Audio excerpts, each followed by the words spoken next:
क्या पाकिस्तान ने ट्रंप के गजा बोर्ड ऑफ पीस में शमूलियत शामिल करने के बाद एक चीन मुखालिफ और रूस मुखालिफ इत्तेहाद का हिस्सा बनने का फैसला कर लिया है?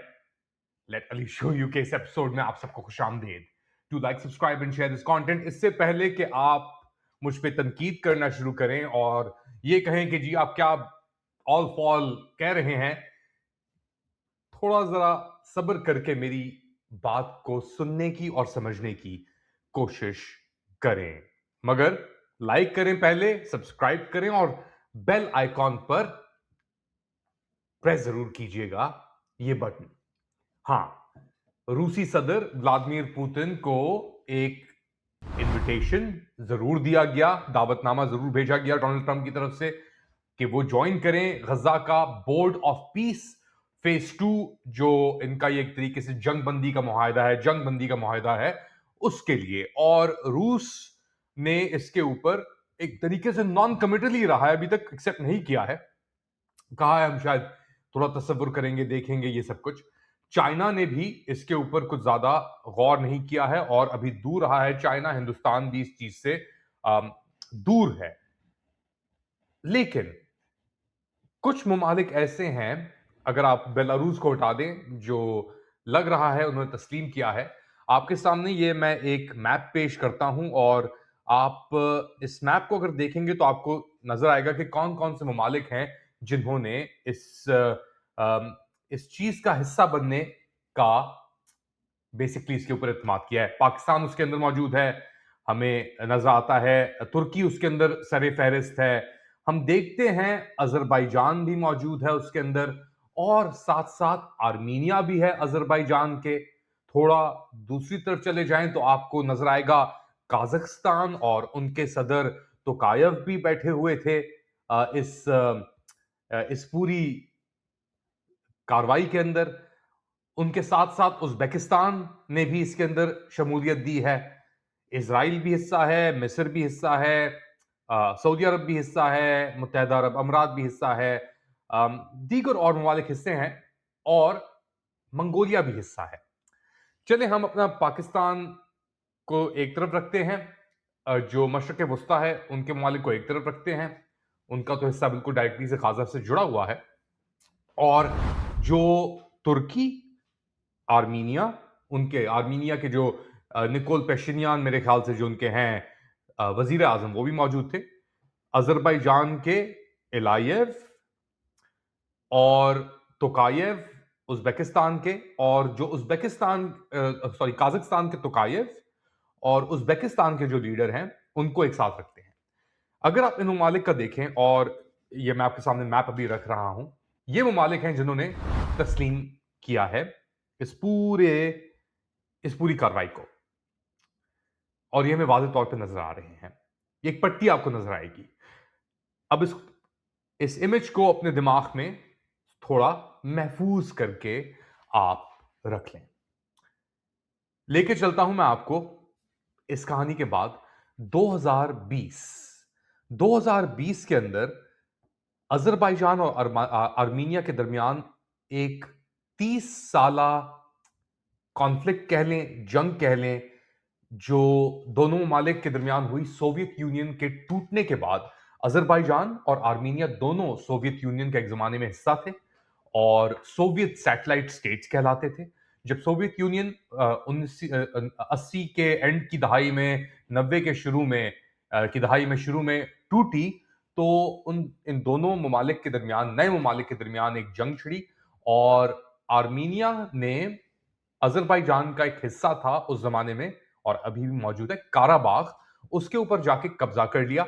और वहां से उन्होंने सैकड़ों की तादाद में अजेरी एथनिक अजेरियों को मारा और उनको नकल मकानी पे मजबूर कर दिया, और उस एरिया पे आर्मीनियन सेपरेटिस्ट ने कब्जा कर लिया। अच्छा, मैंने बड़ी रिपोर्टिंग की अजरबैजान से भी, आर्मीनिया से नहीं, लेकिन ये कॉन्फ्लिक्ट चलता रहा, झड़पें होती रहीं।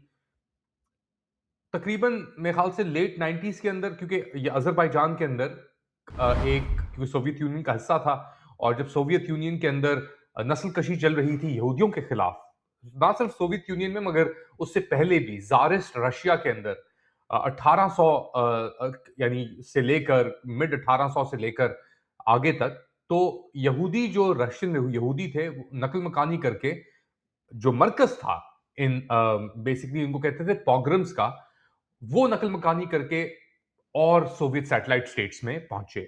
उनमें से एक स्टेट था अजरबैजान, और अजरबैजान एथनिकली है तुर्किक यानी टर्किश स्पीकिंग, और इसके ऊपर कब्जा हुआ था सोवियत रशिया का।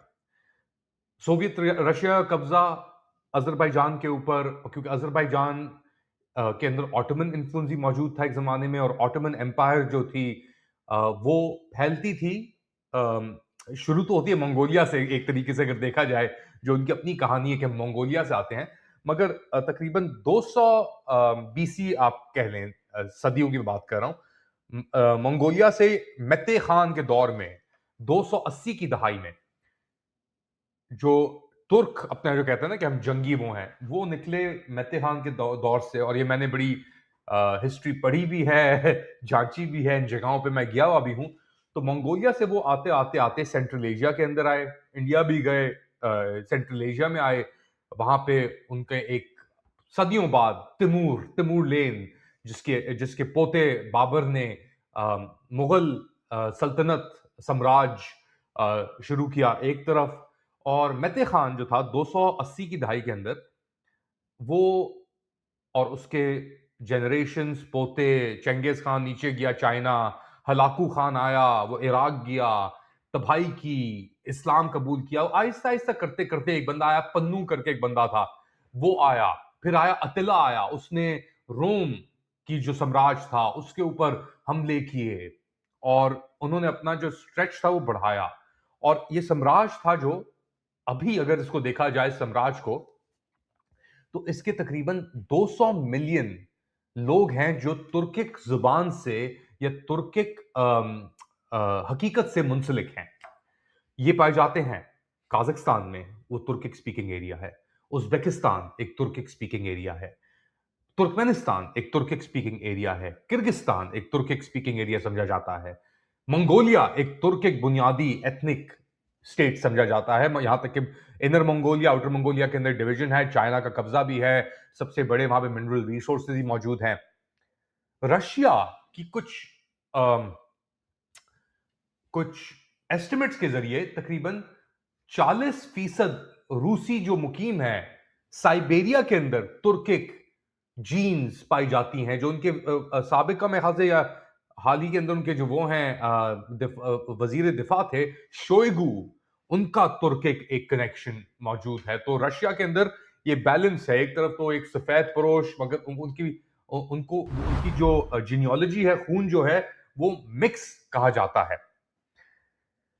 तो ये पूरा सिलसिला, और ये मैं कुछ ज्यादा हिस्ट्री में जा रहा हूं, ये बेसिकली एंड होता है आपका, ये आता है जो आज का तुर्की जिसे कहा जाता है, इस्तांबुल, और इस्तांबुल से आगे ऑस्ट्रिया में कब्जा करते हैं जो तुर्किक हैं। कॉन्स्टेंटिनोपल फॉर एग्जाम्पल गिरता है तकरीबन 1570 के लगभग सुल्तान महमद के हाथों। आपने एर्तुगरुल दिरिलिश तो देखी होगी सब पाकिस्तानियों ने। एक हिस्ट्री लेसन देने का क्या मकसद है, और मैं आपको लेके आता हूं इस पूरी कहानी के अंदर अजरबैजान, जो एसेंशियली अभी भी वहां पे तुर्की की एक ब्रांच ही बोली जाती है, अजेरी जो है वो बड़ी बहुत कॉमन है, और ईरान, शमाली ईरान, तकरीबन 30 से 35% ईरान की जो आबादी है वो एथनिक तुर्किक है, अजेरी है। यहां तक कि जो खुमैनी थे वो भी अजेरी थे, उनका भी ताल्लुक शमाल से था, और जैसे कुछ एरियाज हैं ईरान के अंदर तबरेज जैसे, वहां पे अभी तक जो जुबान और जो कस्टम्स कल्चर्स हैं वो अपने आप को तुर्किक अजेरी कहते हैं। तो एक ये जो स्प्रेड है ये बॉर्डर्स के बियॉन्ड जाता है, और इनके जो कॉन्टैक्ट्स हैं, रवाबित हैं, और ये सब कुछ है वो बहुत मजबूत और तगड़े हैं। तो जब 1990 में ये सब कार्रवाई शुरू हुई और आर्मीनिया ने जाकर कब्जा कर लिया, आर्मीनिया के पास सपोर्ट थी रशिया की, और एक तरीके से जो कंटिन्यूअस बेल्ट थी तुर्किक, जो वो टूटी तो वैसे ही थी, मगर एक मौका था कि अब ये जुड़ सकती है सोवियत यूनियन के खत्म होने के बाद। आर्मीनिया ने उस जोड़ने को रोक दिया। मगर 2020 में अज़रबैजान ने इजरायली ड्रोन्स की मदद से और टर्किश बायरक्तार ड्रोन्स की मदद से और इंटेलिजेंस की मदद से तबाही मार दी अर्मीनियन डिफेंसेस और जो उनके पास रशियन टैंक्स थे उनके ऊपर। और बड़ा ये वाकया किस्सा बहुत मशहूर हो गया है अब तो कि किस तरीके से तबाही की बेसिकली 2020 जो दूसरी जंग थी अजरबैजान और आर्मीनिया की नगोर्नो काराबाग के दरमियान। और ये चीज शुरू हुई 44 दिन तक ये जंग चली 27 सितंबर 2020 को और खत्म हुई नवंबर 10 2020 को।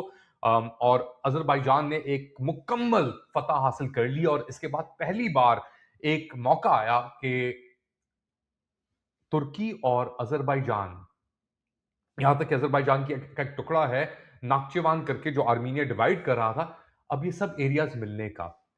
और तुर्की एक सरबराही करता है, एक चीज है तुर्किक काउंसिल की। तुर्किक काउंसिल जो है उसके अंदर ये सब ममालिक है, तुर्किक स्पीकिंग ममालिक हैं। और उसको बड़ी हिमायत हासिल है अमेरिका की।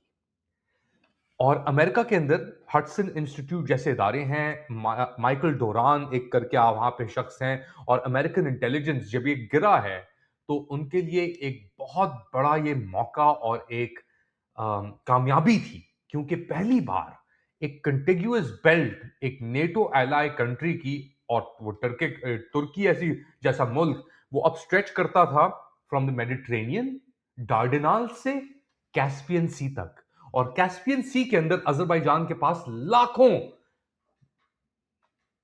सैकड़ों लाखों से भी सैकड़ों से भी अनगिनत अरबों डॉलर, खरबों डॉलर के जराए मौजूद हैं एनर्जी के। शाह डेनिस प्लेटफॉर्म जहां पे लगा हुआ है, कैस्पियन समंदर जो है सी, उसके अंदर जाके अजरबैजान एक एनर्जी प्रोवाइडर है और वो एक एनर्जी कॉरिडोर अब बन गया ईरान के मुखालिफ और रशिया के मुखालिफ। और वो कनेक्ट किया उसने अपने आप को तुर्कमेनिस्तान दूसरी तरफ से, काजाकिस्तान ऊपर, उज्बेकिस्तान उधर, तो एक नया तुर्किक बेल्ट सामने वजूद में आया। अच्छा, तुर्किक जो इन्फ्लुएंस है वो चीन तक जाता है और वहां पे जो उनका इलाका है शिनजांग का, ईस्ट तुर्किस्तान जिसे कहा जाता है, वो भी एक एरिया और एक सेंटिमेंट मौजूद है तुर्की के अंदर कि यार ये तो हमारे लोग हैं, हमारे भाई हैं ये, और इनके ऊपर चाइना ने ये सब कुछ किया है। अच्छा, उसके अंदर कुछ सीआईए प्रोपेगेंडा भी था, ऑब्वियसली टारगेटिंग भी हुई थी। हमने देखा कि जी शिनजांग के अंदर ये क्या कर रहे हैं वीगर्स के साथ। इसका बहुत एक बड़ा सेंटिमेंट तुर्की में भी चला, जहां पे उन्होंने जब ये सब कुछ हो रहा था, मैं पहुंचा 2015 में, तो 2015 के अंदर वहां पे अटैक कर रहे थे ये अगर कोई बंदा चाइनीज नजर आता है, चाहे वो कोरियन ही क्यों ना हो, उनको भी अटैक कर रहे थे। अच्छा, कहानी थोड़ी लंबी हो गई, अब मैं इसको आपको लेके आता हूं दोबारा घुमा फिरा के इस पूरी कथा को, क्योंकि मैंने आपके सामने एक मंजरनामा, एक मैप पेश कर दिया है ईस्ट तुर्किस्तान का, तुर्की, अजरबैजान, आर्मीनिया। अब जो ऑब्वियसली आर्मीनिया के ऊपर रशियन इन्फ्लुएंस हट गया इस जीत के बाद, एक कॉरिडोर बन गया। पहले तो पाइपलाइन जो आ रही थी, तनाब पाइपलाइन, अजरबैजान से जॉर्जिया जाती थी और फिर आती थी नीचे तुर्की की तरफ, और फिर वो जाती थी पोर्ट पर। वहां से वो अजरबैजान एनर्जी गारंटोर है इसराइल का, जो तुर्की का जेहुन टर्मिनल है, वहां से डायरेक्टली सोकार जो अजरबैजान का एनर्जी सप्लायर है वो फिल करता है अपनी एनर्जीज और जाके हाइफा ड्रॉप करता है इसराइल के अंदर, जाके वो डिलीवर करता है। अब वो इजी हो गया कि आप वो जो जंगेजार कॉरिडोर है उससे डायरेक्टली पाइपलाइन निकालेंगे, रोड नेटवर्क, रेल, सब कुछ निकाल के आपकी जो एनर्जी सप्लाई है वो कैस्पियन से डायरेक्टली जाएगी। टाइम भी कम होगा, कॉस्ट भी कम होगी, और जाके टर्की के अंदर पाइपलाइन से मिलेगी, नीचे जाएगी, और फिर game is on for everyone, not for everyone. अच्छा, ये तो बात हो गई है। अब मैं इसको घुमा के लेके आता हूं आपके पास उस बात से जिससे मैंने आपका जिक्र शुरू किया था, और उसके अंदर चाइना का भी एक एलिमेंट है, मगर रशिया का भी एक एलिमेंट है, और वो है गजा का अमन बोर्ड, बोर्ड ऑफ पीस। और गजा का जो अमन बोर्ड है, इसके अंदर वो सब ममालिक, काजाकिस्तान, उज्बेकिस्तान, अजरबैजान, आर्मीनिया, तुर्की, इजराइल, पाकिस्तान शामिल हैं, जो एक नए वजूद को या एक पुराने वजूद को दोबारा जन्म दे रहे हैं।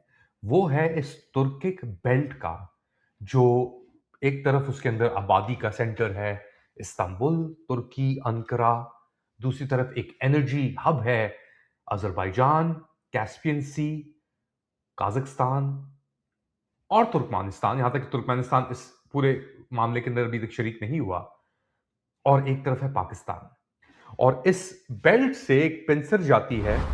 एक तो एनर्जी आती है इजराइल की तरफ, मेडिटेरेनियन और कैस्पियन कनेक्ट होते हैं, एनर्जी का एक अगर आप देखें। और रशिया के अंदर जो ये तुर्किक बेल्ट है उसकी तरफ अटैक होता है, ओपनिंग मिलती है। चाइना की तरफ जो है एक बेल्ट एक तरफ से मिलती है आपको सेंट्रल एशिया से और दूसरी तरफ से मिलती है आपको पाकिस्तान से। और अब हम लेके आते हैं अपने आखिरी बात के ऊपर कि क्या पाकिस्तान ने चीन को एक तरीके से जो सीपैक था project, BRI belt road initiative, उस पे अमेरिका ने, तुर्की ने और पाकिस्तान ने क्या चीन को चेकमेट कर दिया है। और ये शिनजांग का जो एक इशू है, ईस्ट तुर्किस्तान का जो इशू है, ये अभी भी एक्टिव है। Belt and road initiative Pakistan के थ्रू कहीं नहीं जा रहा फिलहाल। हाँ, एक नया रोड, एक नया इनिशिएटिव जरूर तस्वुर ले सकता है और वो है एक तुर्किक काउंसिल का। और उस हवाले से 25 अक्टूबर 2025 में ये जो ऑर्गेनाइजेशन ऑफ तुर्किक स्टेट्स है जिसकी सरबराही तुर्की और एर्दोआन साहब करते हैं, उन्होंने गबाला अजरबैजान के अंदर एक कॉन्फ्रेंस, एक समिट मुनक्किद की, जिसके अंदर उन्होंने एक नई हकीकत की का वजूद जो था उसे तस्लीम किया। और वो था तुर्किक काउंसिल का, ऑर्गेनाइजेशन ऑफ तुर्किक स्टेट्स का। और इसकी सरबराही की जो अजरबैजानी सदर हैं इल्हाम अलीयव, जो साइनिंग सेरेमनी पे भी मौजूद थे।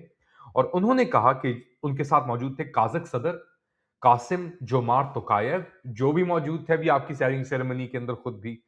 और उन्होंने कहा कि जी अब हम एक नई बुनियाद, एक नया स्ट्रक्चर देख रहे हैं जो मेडिटेरेनियन को सेंट्रल एशिया से कनेक्ट करने जा रहा है। और इसके अंदर तुर्कमेनिस्तान के जो साबिक सदर हैं, उनके बेटे, अभी मेरे ख्याल से गुरगन बली ऐसे कुछ करके उनका नाम था, उनका भी बड़ा एक अहम किरदार रहा है। तो ये सब लोग, ये सब पूरा खित्ता एक तरीके से मिलने जा रहा है। इसके पीछे अमेरिका की भी एक आशीर्वाद है। इसके पीछे रिचर्ड ऊटसन अमेरिकन स्टेट डिपार्टमेंट के बड़े अहम एक किरदार हैं। मुलाकात भी हुई है मेरी उनसे, और वो भी ये माइकल डोरान, इन सब लोगों के साथ मिले हुए हैं। वो भी कहते हैं कि जी ये जो Turkic states of Central Asia are at one point or another in the process of developing military education exchanges, training and exercises, a broader range of equipment and defense technologies, and perhaps most importantly, development of common doctrine and operational approaches with Turkey. तो मकसद है चेकमेट्स का और एक नई हकीकत का। और उसके अंदर गजा बोर्ड ऑफ पीस, ये अमन का जो उन्होंने एक प्लेटफॉर्म बोर्ड रखा है ट्रंप की बुनियाद के ऊपर, उसके पीछे एक छुपा हुआ मकसद है, एक नई ताकत, एक नई हकीकत का, जिसका हिस्सा एक तरफ शुरू होता है तुर्की से और इख्तिताम पाता है, इख्तिताम तो नहीं मगर दूसरी जानिब जाता है पाकिस्तान तक, शमाल में जाता है काजाकिस्तान तक, और इजराइल भी उसका हिस्सा है, मुत्तहदा अरब अमीरात भी उसका हिस्सा है, और शायद सऊदी अरब भी उसका हिस्सा है। उसके पास ताकत है, हथियार है, आबादियां हैं, कॉमर्स है, एक्टिविटी है, और चीन और रशिया के खिलाफ शायद एक अमरीकी backed, Turkish owned Turkic council का चेकमेट भी है। आप लोग क्या समझते हैं? बताएं मुझे कमेंट सेक्शन में। To like, subscribe and share this content. Comment जरूर कीजिएगा। ये मेरी कनेक्टिंग द डॉट्स और थोड़ी एजुकेशन के ऊपर और एक्सपीरियंस और रिपोर्टिंग के ऊपर ये एनालिसिस था। और मैंने जब मैप्स देखे दोनों, तो मुझे कुछ नजर आया इसमें, मगर शायद आपको भी ये नजर आया हो। तो मुझे बताएं आप जरूर कमेंट सेक्शन में। थोड़ी देर बाद दोबारा हाजिर होऊंगा अपडेट के साथ। तब तक के लिए टेक केयर।